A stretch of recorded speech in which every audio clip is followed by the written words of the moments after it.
Que nous réserve le Bitcoin? C'est ce que nous allons voir dans l'analyse du jour. Mais avant de commencer, n'oubliez pas de vous abonner, de mettre un petit pouce bleu et de laisser un commentaire.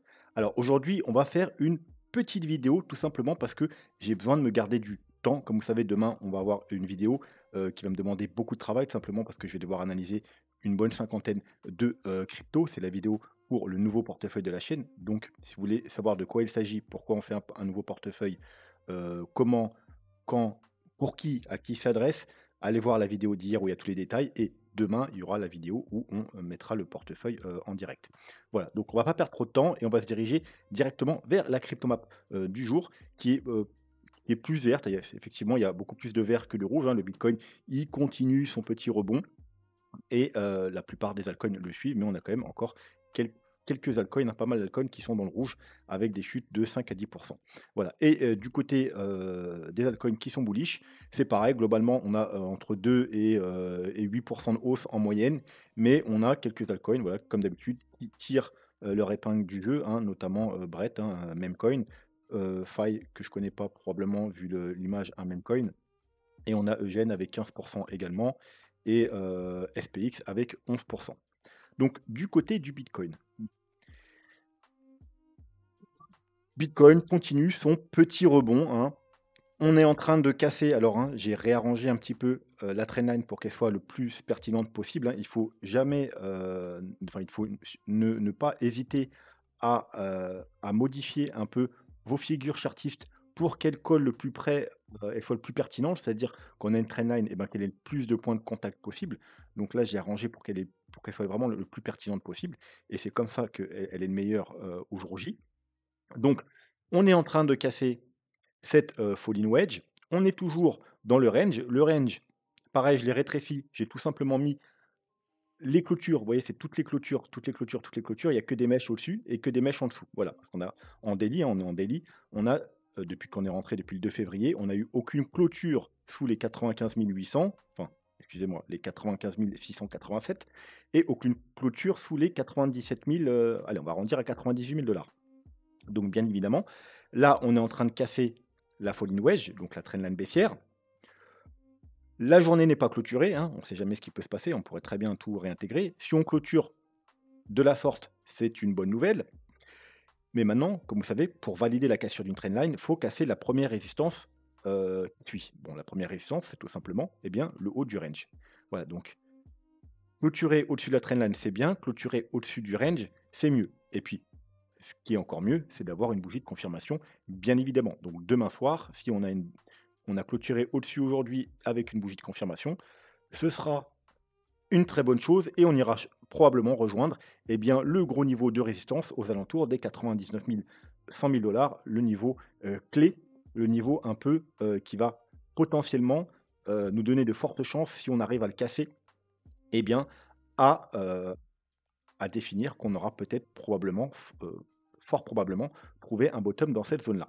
Voilà, et au contraire, si on en est rejeté, eh bien, on aura probablement une nouvelle jambe baissière.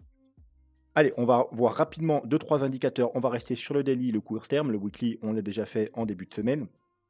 Donc, ça fait longtemps qu'on n'a pas vu, on va regarder un petit peu les bandes de Bollinger. Alors comme vous savez, les bandes de Bollinger, c'est tout simple, hein. En général, quand on est dans la partie haute, eh bien, c'est plutôt bullish et puis lors des corrections, on vient rechercher la partie basse, on est bullish, on est dans la partie basse, on est bullish, on est partie basse, on est bullish et là, on est un petit peu bullish ici et puis là, on est dans la partie basse, hein, tout simplement. Donc pour repasser bullish, il faut repasser dans la partie haute des bandes de Bollinger en daily. Cette partie haute se trouve, encore une fois, vous voyez que c'est le niveau qui apparaît sur tous les indicateurs au 99 490. Donc voilà, le niveau des 99 100 000 $. Et si on regarde en 3 jours, c'est toujours bien regarder en 3 jours, eh bien, on a le niveau aux alentours des 98 700. Donc voilà, encore une fois aux alentours des 99 000. Vous voyez, c'est lui qui bloque, hein, on bloque depuis, alors là, on est en 3 jours, hein, on bloque depuis pareil le 3 février, on bloque sous ce niveau. Voilà, donc repasser au-dessus de ce niveau, eh bien, théoriquement, on repasserait en mode bullish. Au niveau du MACD, donc comme on a vu en début de semaine, c'était plutôt positif, ça semblait se diriger euh, une situation bullish, mais attente de confirmation, voilà, on est en train de le faire. Vous voyez qu'on a un croisement. Encore une fois, la journée n'est pas terminée, donc il faudra attendre la clôture du jour et encore mieux, une deuxième bougie de validation demain. Mais voilà, c'est, on a un petit W, on a un croisement, notre première bougie verte, c'est très bien. Et sur le stock RSI, c'est pareil, on a un très joli W. Et voilà, on a déjà une des moyennes mobiles, enfin des lignes, excusez-moi, c'est pas des moyennes mobiles, qui est au-dessus de la zone de survente. Et voilà, d'ici demain, on aura peut-être la deuxième avec également la confirmation du MACD. Donc tout ça, c'est très bien pour se diriger vers les 100 000 $. Après, encore faudra-t-il casser les 100 000 $. Mais bien entendu, comme vous savez, le daily est très volatile. Donc ça pourrait nous indiquer juste un petit rebond. C'est pour ça qu'il nous faudra, pour vraiment avoir plus de certitude quand à la fin de cette correction, ce sera le 3 jours. Et le 3 jours, bah, pour l'instant, oui, effectivement, sur le stock RSI, on a un croisement, mais on est encore loin d'être passé au-dessus de la zone de survente. Et bah, on n'a rien du tout du côté du MACD. Pour finir, on va terminer par Ishimoku. Donc bon, bah, Ishimoku, il y a rien de changé en fait, hein, mais voilà, là où il y en a qui ont pas vu pourquoi le niveau 99 000, 100 000 $ est important. Vous voyez qu'en daily, on a la Kijun et le bas du nuage qui se trouve jusqu'aux 100 000 $. Vous voyez, donc là, le gros niveau, c'est là, c'est Kijun plus bas du gros plat du nuage ici, donc aux 99 000, environ 200 $. Donc c'est ce niveau à passer pour espérer, poursuivre la hausse, reprendre la hausse plutôt.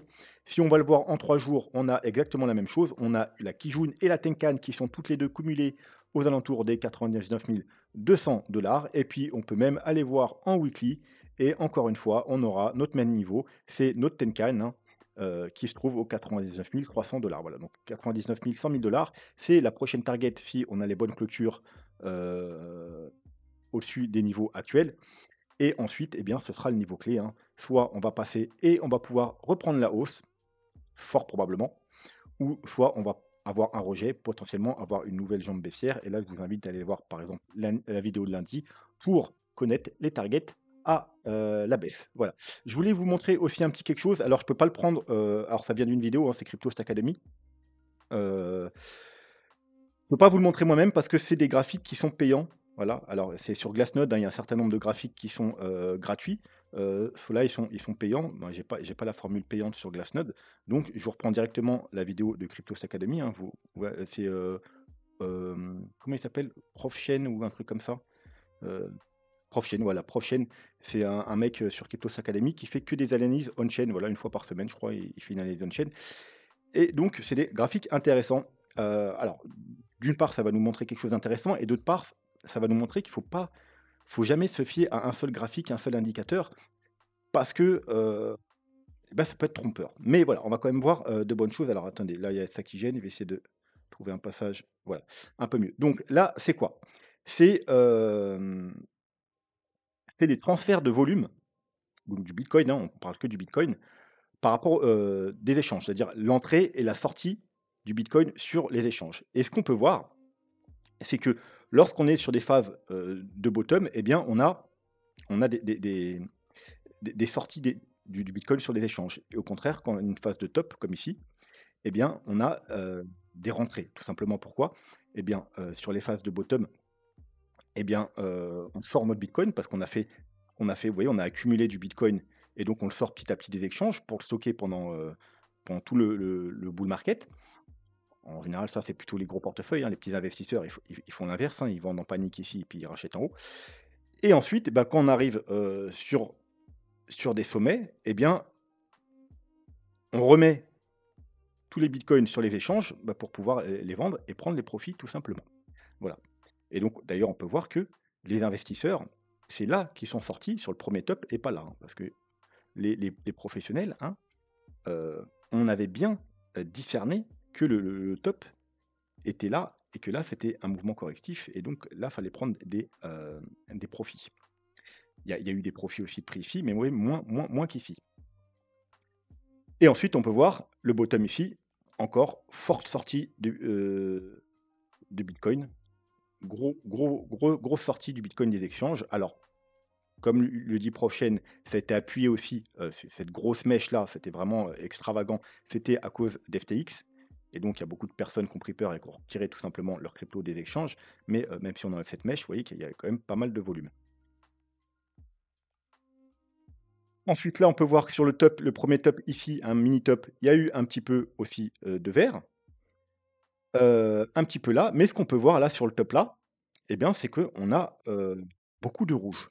On a beaucoup de rouge, alors que si on théoriquement, si on était sur un top comme ici, eh bien, on devrait voir beaucoup de vert et donc potentiellement, ce graphique, si on le prend vraiment indépendamment, nous dirait qu'on serait même plutôt sur, en quelque sorte, entre guillemets, un «bottom», hein, heu, qu'un top, tout simplement parce que le rouge, hein, je vous rappelle, c'est des sorties, des sorties. Donc si les gens, ils sortent, heu, leur bitcoin des plateformes, c'est justement pour le garder plus longtemps. Mais il faut quand même être prudent. Prudent, premièrement, pourquoi? Parce que ETF et il faut savoir qu'il y a, pas mal de personnes, des très gros portefeuilles, qui préfèrent du coup, maintenant qu'il y a les ETF, passer en mode ETF. Donc qu'est-ce qu'ils font? Ils sortent leurs bitcoins des plateformes et ils les mettent sur les ETF. Et donc cette petite anomalie-là, eh bien, c'est peut-être dû aux ETF. Ou alors on est réellement sur un bottom et qu'il y a des gros il y a vraiment des gros investisseurs qui sortent leurs bitcoins pour les revendre, à la prochaine jambe haussière. Voilà. Donc si on regarde ce graphique, théoriquement, ça nous dit que, eh bien, on n'est pas dans une phase de fin de bull market, puisque on n'a pas encore eu toutes ces entrées sur des plateformes pour les revendre. Et donc, c'est plutôt bon signe. Maintenant, comme je vous dis, petit détail les ETF. Et deuxième petit détail, c'est bien de voir aussi, de ne pas se limiter à un graphique. Parce que quand on va regarder un autre graphique, par exemple, eh bien, lui, il va nous dire eh bien, totalement l'inverse. Ou pas. Là, c'est tout simplement le volume. Le volume des bitcoins échangés, sur tous les échanges, all exchange, tous les échanges. Et ce qu'on peut voir, c'est que, vous voyez, encore une fois, sur le 1er top là, il y a eu énormément, énormément, énormément de volume échangé. Bah, tout simplement parce que les gros portefeuilles prenaient leur profit. Les nouveaux arrivants, eux, ils achetaient. Voilà, hein, comme d'habitude, il faut bien qu'on prenne l'argent à quelqu'un, donc on le prend aux imbéciles qui investissent sur des tops. Imbéciles ou tout simplement, je dis imbéciles, mais c'est juste qu'ils ne savent pas. Mais quand vous ne savez pas et que vous investissez sur un marché, bah, vous êtes un peu un imbécile, excusez-moi. Avant d'investir votre argent, il faut quand même se former un minimum et avoir une connaissance un petit peu des marchés. Voilà, donc pour moi, quand même, si vous investissez sur un top sans vous être renseigné un peu avant, eh bien, vous êtes quand même un petit peu un imbécile. Voilà. Bon, on va les appeler plus poliment les nouveaux arrivants. Voilà. Donc, fort volume d'échange, hein. Il y a du bitcoin qui est échangé, prise de profit et les nouveaux arrivants achètent. On peut voir qu'on a la même chose ici, énormément de volume sur le bottom, tout simplement parce qu'encore une fois, nous, on achète et, ben, ceux qui ont acheté là-haut, ils paniquent et ils revendent, tout simplement. Donc, ça fait encore une fois beaucoup d'échanges. Vous voyez, donc le top, beaucoup d'échanges.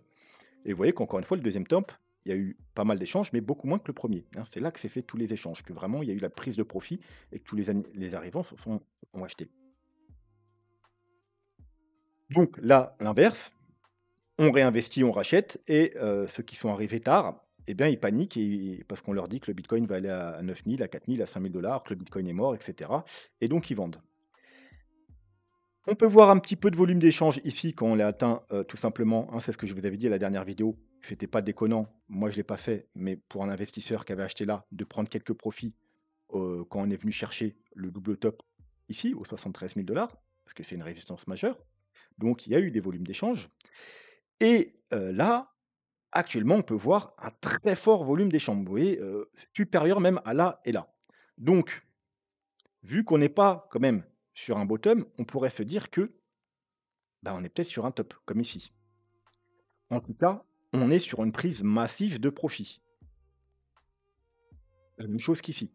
Alors encore une fois, ça ne veut pas dire que, on est sur un top de marché, puisque vous voyez qu'on pourrait très bien faire comme ça. Alors la correction, celle-ci, soit qui est déjà finie, soit on va aller un peu plus bas et après une nouvelle jambe haussière. Moi, c'est mon scénario principal, qu'il nous reste une nouvelle jambe haussière, vous le savez. En espérant que la nouvelle jambe haussière soit plus importante, quoique elle était importante cette jambe haussière, hein, c'est juste qu'on était beaucoup descendu. C'est pour ça qu'on a fait juste un léger plus haut, hein. Je vous rappelle qu'on a perdu 50 là. Donc là, même si on a pris 100 on est revenu très légèrement plus haut. Là, si on devait avoir trouvé un bottom maintenant et qu'on devait avoir la même jambe haussière, ça veut dire augmenter de 100, on irait pratiquement aux 200 000 $. Donc ça nous laisse quand même une très belle jambe haussière. Donc voilà, donc c'est pas parce qu'il y a énormément d'échanges qui sont là, qu'il y a énormément de profits qui sont là, d'autres qui arrivent sur le marché et qui achètent, encore une fois les nouveaux arrivants, ça veut pas dire qu'on n'aura pas, comme ici, une dernière jambe haussière. Voilà. Après à vous de faire vos propres conclusions, hein. Dites-moi ce que vous en pensez de ces 2 graphiques, en commentaire. Voilà et pour finir, j'ai une idée, c'est juste un petit truc pour rigoler et puis en même temps pour voir, un petit peu comparatif. J'ai eu cette idée par rapport à un commentaire, quelqu'un qui me disait, par rapport à la vidéo d'hier où j'expliquais le portefeuille, on allait prendre, des altcoins avec des conditions bien précises et tout ça.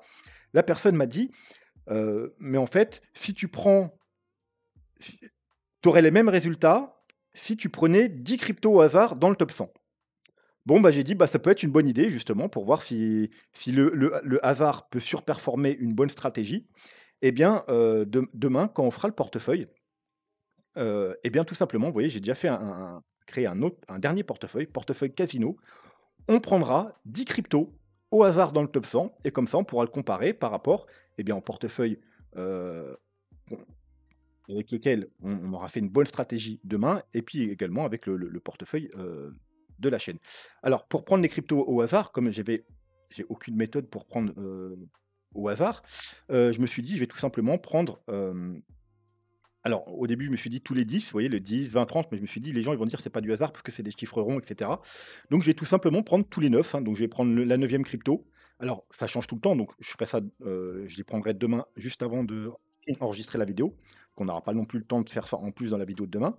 Donc le 9, tout simplement, le 18, vous voyez pour l'instant, c'est les hauts. Ensuite, le 27. Alors si je tombe sur un stablecoin, hein, je prendrai celui d'après, donc par exemple Monero et puis, voilà, on continuera, comme ça, le 36, donc Trump, ah tiens, parfait, Trump, puis il nous faut du même coin dans le portefeuille et puis ensuite, 45, Algo et cetera, 54 optimiste, et puis voilà, on fera ça, on prendra 10 cryptos au hasard, donc jusqu'au 80, la dernière crypto, ce sera le 90, donc à l'heure actuelle, le RON, voilà.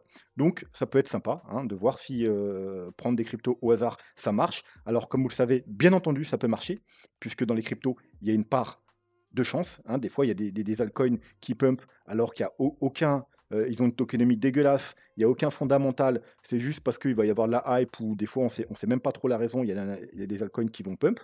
Donc effectivement, prendre des cryptos au hasard, si vous avez de la chance, des fois, ça peut marcher.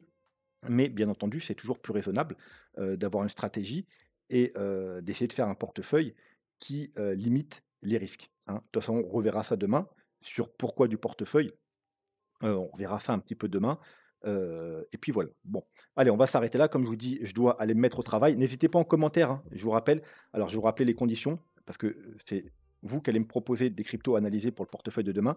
Les conditions, c'est que, les cryptos doivent être dans le top 200 et qu'elles doivent être haussières. Si c'est des vieilles cryptos sur le long terme et sur le moyen terme, c'est en ce bull market actuel, hein, et si c'est des cryptos récentes, bah, seulement bullish sur le moyen terme, voilà, et on veut pas des cryptos en tendance baissière et on veut que des cryptos du top, 200, voilà, et je vais aller analyser tout ça, ce soir et demain et ensuite on fera le portefeuille demain soir. Voilà.